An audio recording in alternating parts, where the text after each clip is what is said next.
We are approaching the second Trump administration, and there on Tuesday night, right before he was there to deliver his acceptance speech, is Dana White introducing the president-elect. I mean, it's very hard to divorce politics from, especially MMA, but pro wrestling as well, and what impact a second Trump administration might permeate into the industry that we cover. Linda McMahon, Hulk Hogan, Donald Trump. I saw even Hulk Hogan's old friend Bruce Beefcake. I don't know if they're best friends or not anymore, but he was even wearing like a shirt with Donald Trump faces all over it. Can I ask who you voted for? Me. You voted for you? Yeah. Are you DJT?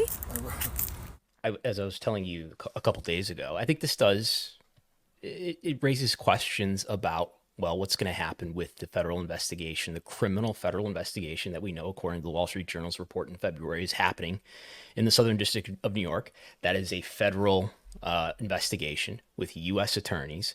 The U.S. attorney leading Southern District of New York is Damian Williams, who is a presidential appointee, had to be confirmed by the Senate, but it was a presidential appointee in 2021 from Joe Biden. I was looking into the law, and if my reading of the law is correct, the president has the power to appoint who the U.S. attorneys are.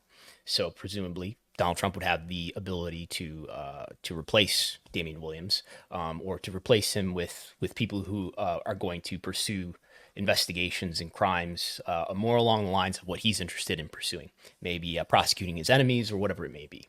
But it does raise the question about whether Linda McMahon's connection to Vince McMahon and that connection to Donald Trump is going to have any effect or influence on what's going to happen with this federal investigation, which is causing the civil lawsuit filed by Janelle Grant to be put on hold until December 11th. And it raises the question about that timing of December 11th, that is, a month and change after the election. It's curious to know whether that had whether that was a factor at all in setting that stay date. We don't know.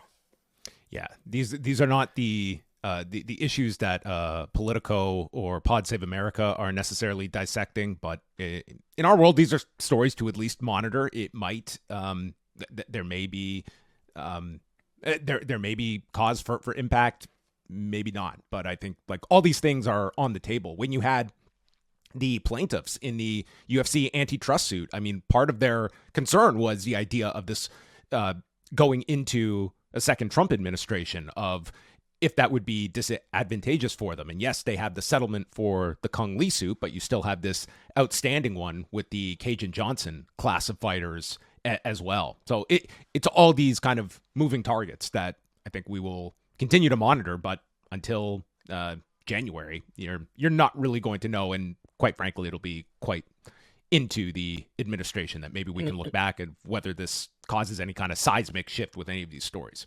And along those lines, when we were talking to Stephen P. New about his lawsuit where he's representing Kevin Kelly and the Tate Twins against AEW, we were discussing the possibility of raising or filing an unfair labor practice with the Department of Labor. That's something that's going to be a lot harder to do, if not impossible to do, if you have a Republican president versus a Democratic president. So there's these stories where it's going to affect some things, just because that's the federal government and we're working within the law here. The Ring Boy scandal the Ring Boy lawsuit is in Maryland State, so that is a state case.